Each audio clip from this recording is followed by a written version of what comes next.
O presidente Jair Bolsonaro acaba de completar 100 dias de governo.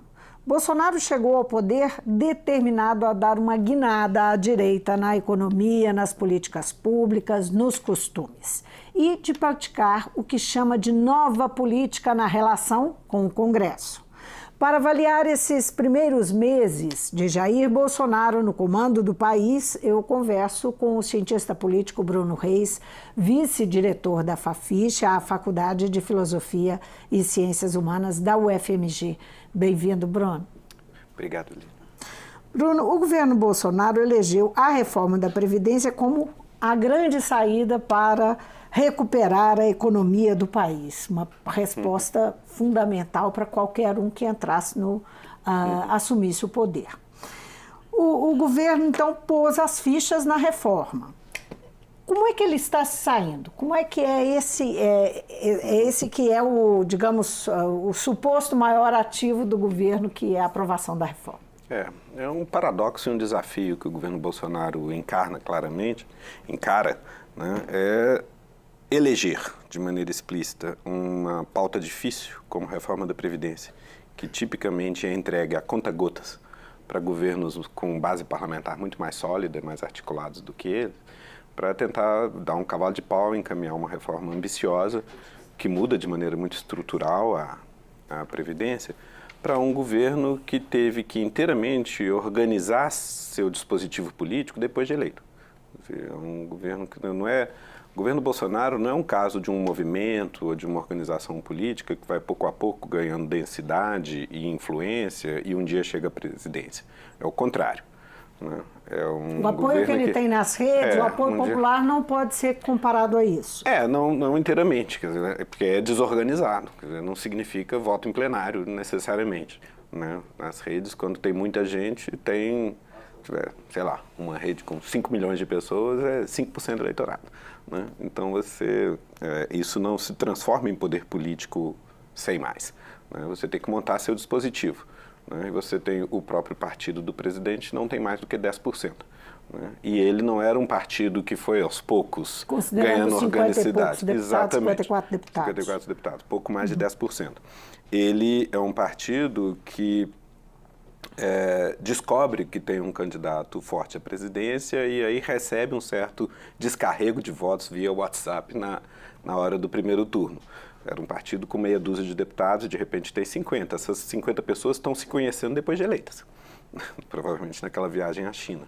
E você tem que depois montar um dispositivo que vai dar a ele emenda constitucional em 2 turnos nas 2 casas, para mudar Previdência, que é algo que tem impacto imediato sobre base eleitoral desses parlamentares. Então não é trivial. A engenharia política disso é muito exigente.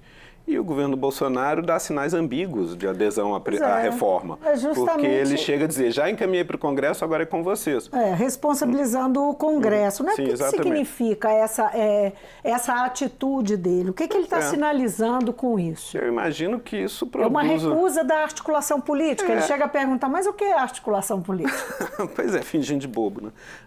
Basicamente, quando ele faz isso, ele sinaliza, na verdade, eu acho, para seus potenciais aliados no mercado interessados na reforma, uma vinculação ambivalente com a própria reforma. Né? Porque quando ele diz agora é com o Congresso, é muito engraçado. Além do mais, se referindo ao presidente do Congresso. O presidente não tem agenda própria. O presidente está no máximo do seu ativismo quando diz que é simpático à reforma. Ele tem que presidir o processo de votação.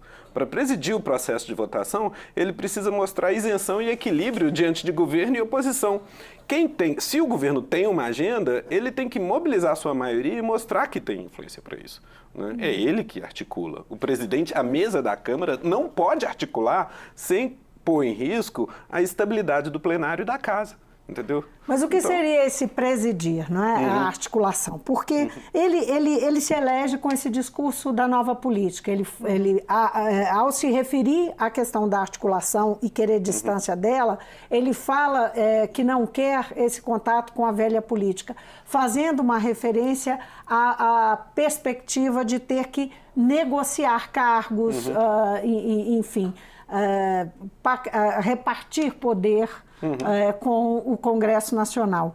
Agora, é possível a gente pode pensar em repactuar a negociação entre legislativo e executivo sem essa tradicional repartição? O que será, então, afinal, o encaminhamento e essa relação do Bolsonaro? Que perspectiva que tem? Sabe o que acontece? A gente tem uma desqualificação... Fiz três perguntas em uma, mas vamos lá. Vou pegar alguma coisa aí no meio, algum denominador comum. Bom, o que acontece? A gente olha para essas coisas, tá loteando cargos, etc. Mas o que significa isso na prática? Né? Diferentes pessoas foram eleitas que pertencem a diferentes grupamentos políticos com diferentes alinhamentos. Né? Se um presidente cujo partido não tem mais do que 10% no Congresso Nacional quer esperar ter qualquer coisa aprovada, ele precisa de obter o apoio dos demais. O que é obter apoio dos demais? É dividir responsabilidade, é abrir seu programa para que outros também incluam suas prioridades. Porque eles também representam pessoas. Né? Não tem como o presidente falar, eu fui eleito, eu mando. Não, você não manda. Você preside o Poder Executivo e o Congresso decide o que vai virar lei ou não. Ponto. Né? Então, se ele quer ter maioria, é bom que ele faça o que for preciso para ter maioria. Se você tem, por exemplo, lista fechada, a conversa é toda muito mais partidária e programática. Né? Porque, basicamente, você está operando em termos de vou ganhar essa bancada ou não. Tem um partido que tem 20%, eu quero apoio dele. Qual é a prioridade? A nossa prioridade é X, a gente quer executar esse X a partir do ministério tal. Essa conversa é coletiva. Se a gente está operando com lista aberta e as bases dos deputados são basicamente municipais, e você tem um jogo que apoia, que é o nosso caso, porque são 1.200 candidatos só em Minas, por exemplo, elegem 53 deputados federais só em Minas, eles têm redutos. Pode ser porque ele veio, sei lá, de uma ordem profissional qualquer, ele é médico, advogado, tem os interesses dessa base. Se ele vem de uma região específica, tem os prefeitos que descarregaram votos e esperam dele que ele ajude essas cidades a desenvolver. Ele vai, a partir da posição dele, ele não apenas tem o direito de alguma maneira, exercer essa mediação, ele tem a obrigação de tentar exercer essa mediação, porque as pessoas votaram nele ou usaram influência política para orientar voto nele, com a expectativa de verem seus interesses representados no Congresso. Mas tudo isso ganhou uma pecha de ilegalidade, de imoralidade, se a gente resolve de corrupção. Claro, se a gente resolve que isso é necessariamente ilegal, imoral e corrupto, então a gente quer uma ditadura. Ponto. É tão simples quanto isso. Né? Esse é o ponto. Não tem meio termo. Agora, olha para o candidato a ditador que a gente tem. O que ele tem em matéria de política? Eu chamei ele de predador institucional, porque é o que ele é, porque ele não tem apego a instituições. Ele tem apego, ele exprime da maneira mais crua qualquer preconceito mais ou menos disseminado sobre a política. E surfa em cima disso. Né? Esse exemplo, cara quer só para quem está em casa prestando atenção nessa história, entender o que você pensa. Por exemplo, para dar o exemplo mais prosaico, há poucos dias atrás veio a notícia que tinha 5.000 radares de estrada prontos para serem comprados. Aí o presidente resolve que não vai comprar não e desfaz essa iniciativa, porque todo mundo sabe que isso é feito só para roubar dinheiro do contribuinte. Pelo amor de Deus, ele é o chefe de Estado. Como assim o Estado põe radar na estrada para roubar dinheiro do contribuinte? O Estado põe radar na estrada para zelar pela observância de limites razoáveis de velocidade para que as pessoas não morram. Né? E tem estatísticas muito claras a respeito da relação entre o controle da velocidade e a redução de mortes na estrada. Quando a gente está conversando no botequim da esquina, a gente pode falar qualquer coisa sobre como é que por que o Atlético ganhou ou perdeu, ou por que fantasia seja sobre uma grande conspiração de pessoas para roubar. Lastro, né? Quando você está na chefia do Estado, ou você tem informações concretas a respeito de algum esquema criminoso de roubar as pessoas, e aí você tem que prender alguém, ou processar, vamos botar as coisas direito, você vai ter que abrir uma investigação interna e descobrir quem é que estava se locupletando com radares e abrir processo e tomar providências, ou então você respeita a estatística, respeita o Estado que você preside e executa políticas públicas. Qual é a postura geral do Bolsonaro em qualquer assunto? Onde quer que tenha uma política pública em pé, onde quer que tenha um procedimento institucional impessoal, burocraticamente administrado. Ele é contra, ele desmancha. O que isso redunda? Isso redunda na chancela da lei do mais forte, do salve-se quem puder, da lei da selva. tardiamente o Bolsonaro chamou os partidos, né? A gente fala tardiamente porque realmente levou 3 meses para chamar os partidos para conversar. E, enfim, falou-se muito no início que a relação dele com o Congresso passaria pelas bancadas temáticas, né? Mas, enfim, isso não deu certo. E, por fim, ele foi chamar os partidos para conversar na perspectiva de organizar a sua base. Todos os partidos, todas as lideranças de partidos saíram na semana passada dizendo que ok, mas não vão participar da base, concordam com a Previdência parcialmente, discordam disso, discordam daquilo. Enfim, ficando claro que não foi bem sucedido esse contato. Por que não funcionou? Não é? E qual que é o custo disso em um legislativo tão fragmentado, agora que Bolsonaro diz, que o governo Bolsonaro diz que vai, então, negociar projeto a projeto na Câmara e no Senado? A questão de negociar projeto a projeto, em tese, é possível. Naturalmente, é mais trabalhoso. Cada projeto, ele vai ter que chamar lideranças e deputados para tentar ver se chega no quórum necessário entre 513 deputados. Sai mais caro o tomar lá da cá desse jeito. Né? Por que bancadas temáticas não funcionam como base de um governo? Porque bancadas temáticas se aglutinam para apoiar a pauta delas e se espalham nas outras. As bancadas temáticas, a gente está se referindo, são o pessoal dos ruralistas, os religiosos, né? O pessoal das armas, o que quer que seja. Eles se aglutinam ali e talvez não se aglutinem para mais nada. Então você não consegue ter uma base parlamentar estável que possa exatamente evitar o varejão do toma lá da cá, operar de maneira mais programática, se você vai para base temática. Você tem que ir para os partidos. Quais são os partidos que me apoiam? O problema é o seguinte, os partidos não confiam no presidente.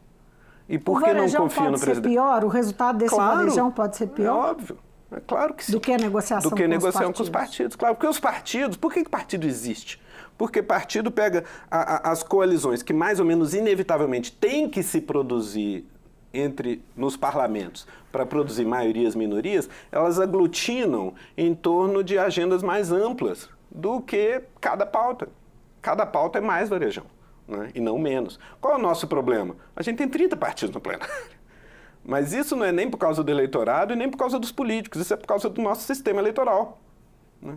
Que faz campanha individual com lista aberta em distritos, que são os estados, que têm muitas cadeiras. Então o quociente eleitoral vai lá embaixo. E ainda tem coligação, que vai acabar a partir de 22, a partir de 2020. A exigência menor para que Exato. se constitua... Então, a barreira é bem baixa, fica fácil entrar.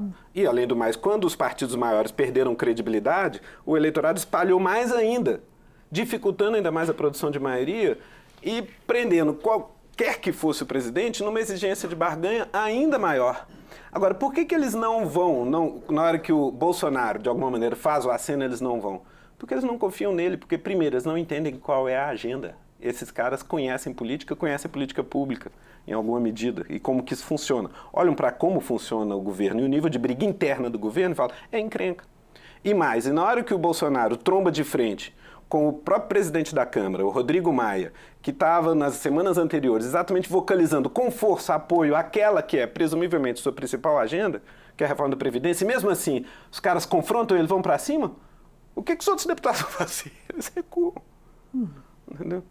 Cria uma desconfiança. Cria desconfiança. Como é que é isso? Qual que é a sua opinião sobre esse novo jeito de governar? Pelo Twitter, por live no Facebook, anunciando decisões, batendo boca com desafetos e, enfim, fazendo ataques. Tem de tudo, né? Bom, o meio é o novo. Twitter, ou rede social nos celulares, na internet, esse mecanismo é novo. O repertório é clássico, é antiquíssimo, é uma das mais manjadas táticas autoritárias da política, né? Que você simplesmente tenta contornar as instituições estabelecidas, confrontando-as com o povo.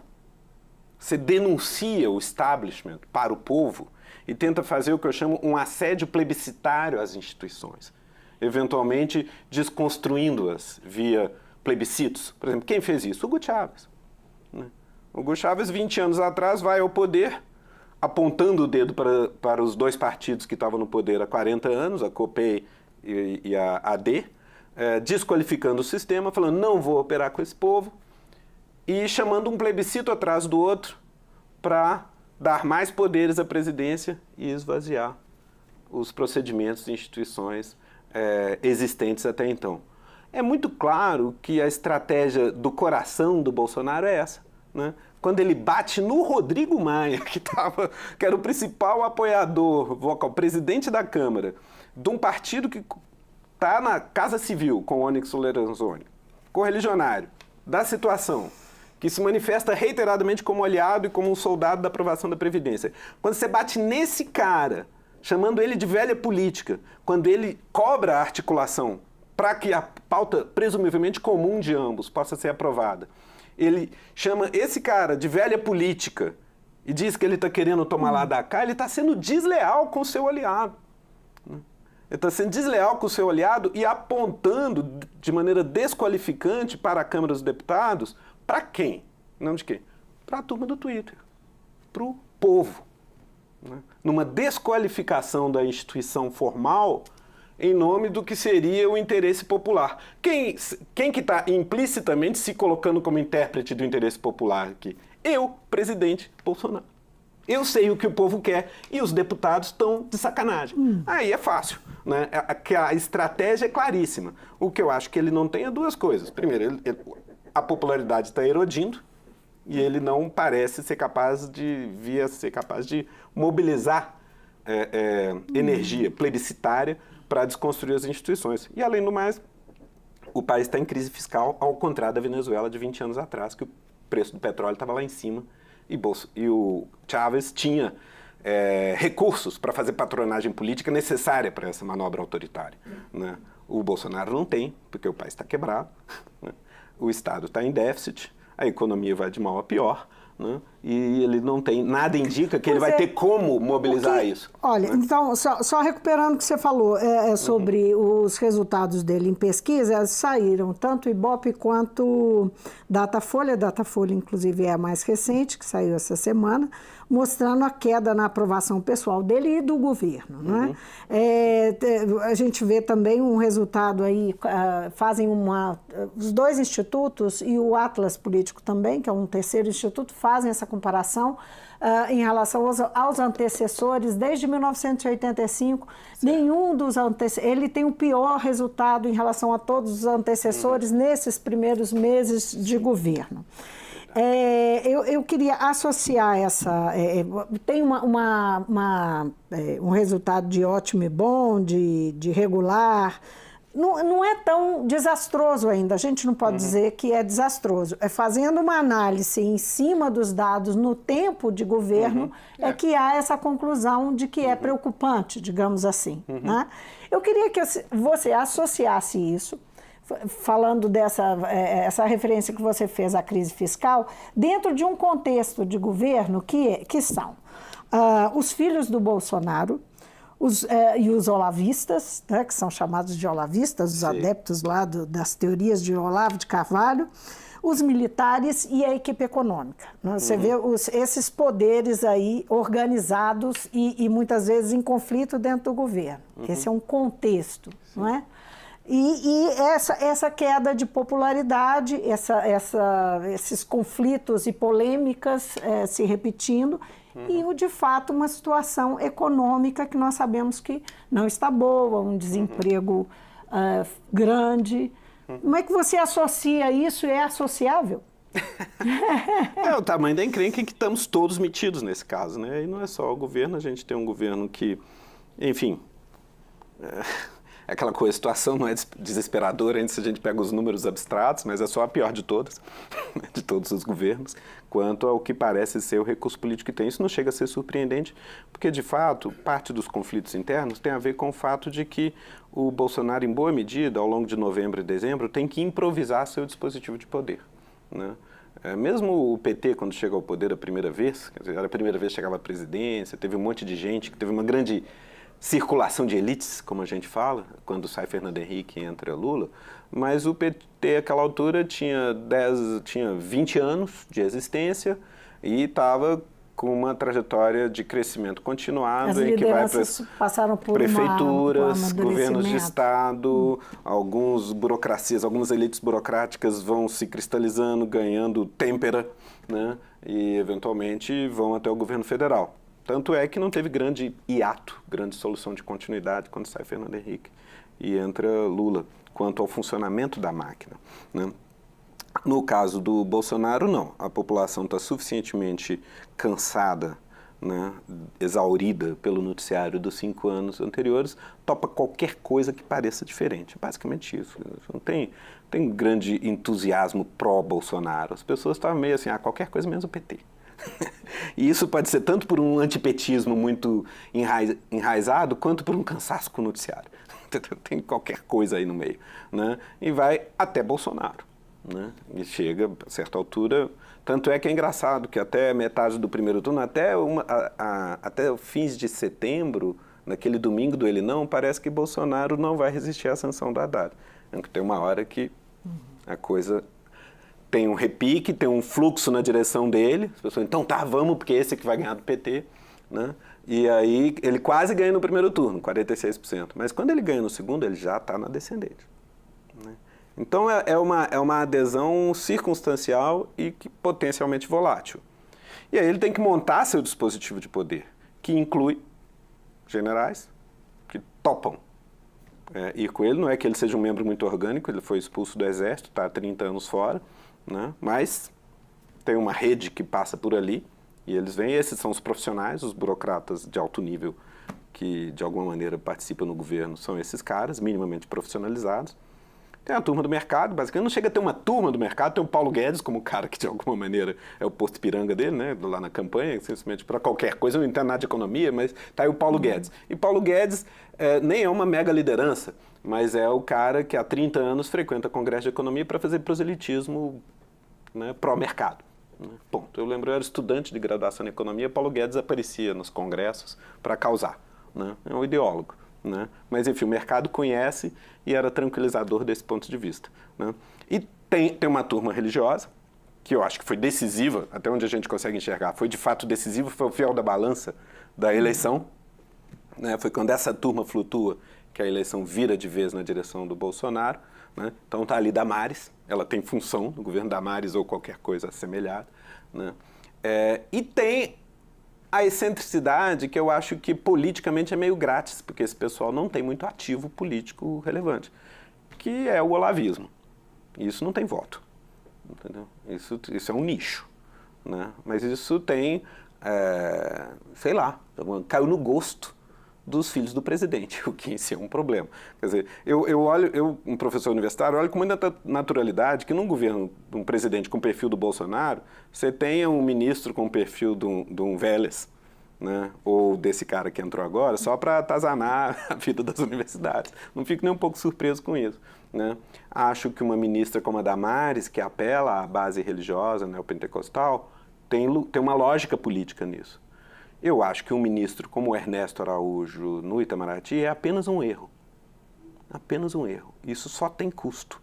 Isso não tem ganho. Isso mas ele reverbera o pensamento de Bolsonaro. Sim, mas meu ponto é... O pensamento de Bolsonaro é um conceito quase... É um conceito frouxo, digamos assim, né? Porque é um monte de elaboração mais ou menos intuitiva, basicamente hostil à política. Ponto.